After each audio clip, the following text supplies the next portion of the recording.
Hello everyone, today we are going to cover very biggest offence. आज हम सबसे बड़ा एक अपराध समझने का प्रयास करते हैं। ये अपराध है मर्डर।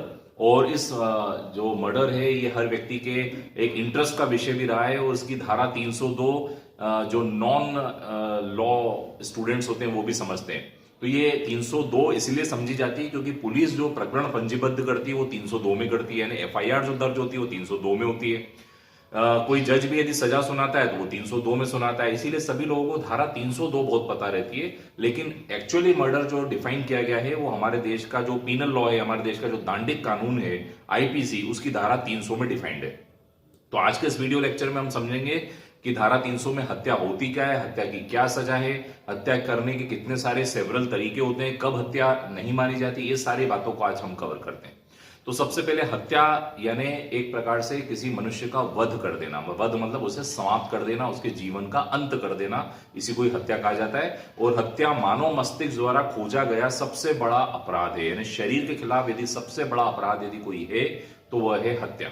आइए समझते हैं। हत्या को धारा 300 भारतीय दंड विधान में समझाया गया है। यानी 300 में इसकी परिभाषा दी गई है, लेकिन इसका जो दंड है वो 302 में दिया गया है। 302 में दो प्रकार का दंड बताया गया है। यदि हत्या सिद्ध हो जाती है, हत्या साबित हो जाती है, तो जो न्यायाधीश हैं, जो जज हैं, वो दो में से एक सजा सुनाएंगे। या तो आजीवन कारावास सुनाएंगे यानी उम्र कैद देंगे, या फिर फांसी की सजा जिसे हम मृत्यु दंड कहते हैं या मृत्यु दंड देंगे। इन दो में से एक ही सजा होने वाली है और इस अपराध का नाम है हत्या।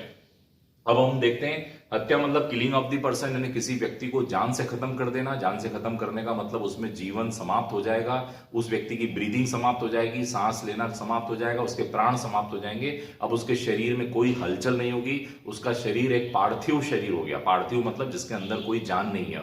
अब उसका सीधे क्या होने वाला है, अब उसका सीधे फ्यूनरल होने वाला है या उसे बरी किया जाएगा। मतलब अब उसके लिए अंतिम संस्कार ही एक विकल्प बचा है, यानी शरीर का डिस्पोजल किया जाएगा क्योंकि उसमें से जान यानी प्राण समाप्त हो गए।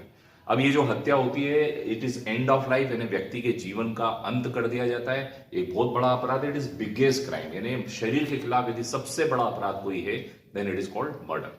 अब मर्डर के सेवरल वेज है, यानी किसी व्यक्ति का जीवन समाप्त करने के लाखों तरीके हैं जिसकी हम कल्पना भी नहीं कर सकते। ऐसे ऐसे तरीकों से व्यक्ति का जीवन समाप्त किया जा सकता है। तो मोड ऑफ मर्डर, जो मर्डर करने के जो तरीके हैं वो सेवरल है। जैसे कॉजिंग हर्ट, किसी व्यक्ति को चोट पहुंचाना, कोई ऐसी चोट पहुंचा दी, या किक और फिस्ट से भी हो सकता है। किसी व्यक्ति को 100 लात और 100 घूंसे मारने से भी व्यक्ति मर जाएगा। आर्म्स यानी हथियारों से मारा जा सकता है। आयरन रॉड, सर पे जोर से आयरन रॉड मार दी तो हर्ट पहुंचाने से यानी चोट पहुंचाने से भी व्यक्ति का मर्डर हो सकता है। पॉइजन, किसी व्यक्ति को पॉइजन देकर, पॉइजन भी सैकड़ों तरीके के पॉइजन आते हैं, तो जहर देकर भी किसी की हत्या की जा सकती है। गन शॉट, आजकल फायर आर्म्स नॉर्मल हो चुके हैं। हर व्यक्ति के पास रिवॉल्वर अथवा गन्स जो है वो इजीली अवेलेबल हो गई है, तो गन शॉट से भी व्यक्ति की डेथ हो जा रही है। इलेक्ट्रिफिकेशन, करंट देकर भी कई लोग किसी की हत्या कर देते हैं। एक्सीडेंट्स, कई लोग ऊपर से धक्का दे दिया, छत से धक्का दे दिया, ऊपर सीढ़ियों से धक्का दे दिया, तो एक्सीडेंट या सड़क दुर्घटना मतलब किसी के ऊपर गाड़ी चढ़ा के भी किसी की हत्या की जा सकती है। थ्रोइंग, फेंक देना।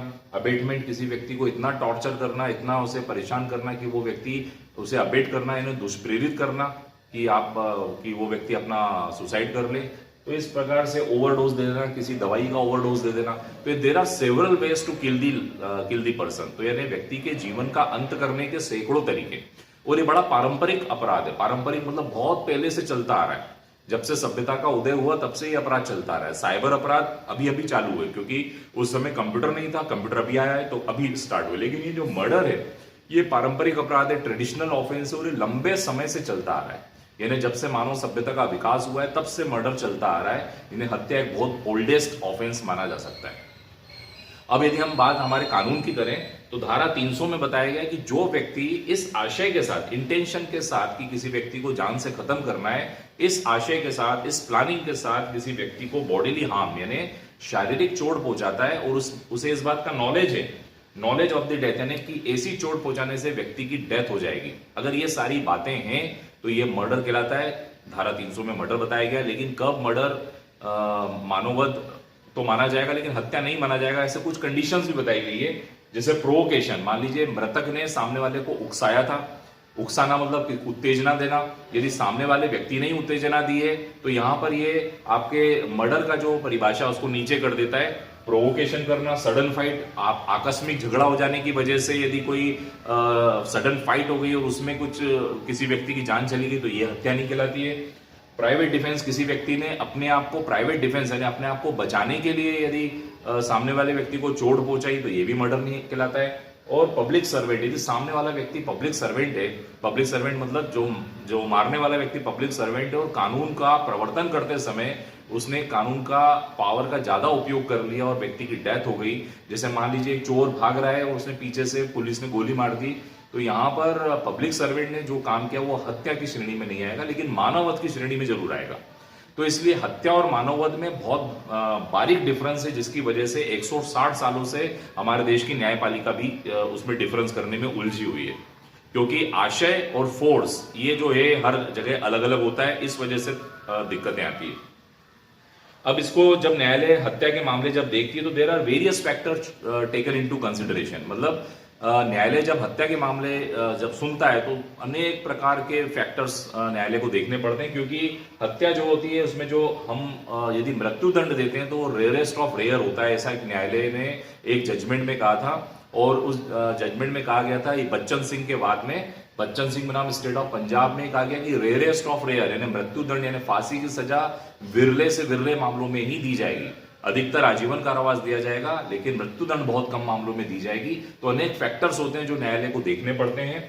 कल्पेबल होमिसाइड नहीं तो फिर वो हत्या में ना आकर अगर वो फिर मानव वध की श्रेणी में आ जाता है, और मानव वध की जब श्रेणी में आ जाता है तो यहाँ सजा कम हो जाती है। तो अब हमको यहाँ ये समझना पड़ेगा कि किसी व्यक्ति को जान से मारना जो होता है अपराध भी होता है, लेकिन कई बार रिवार्ड भी मिलता है।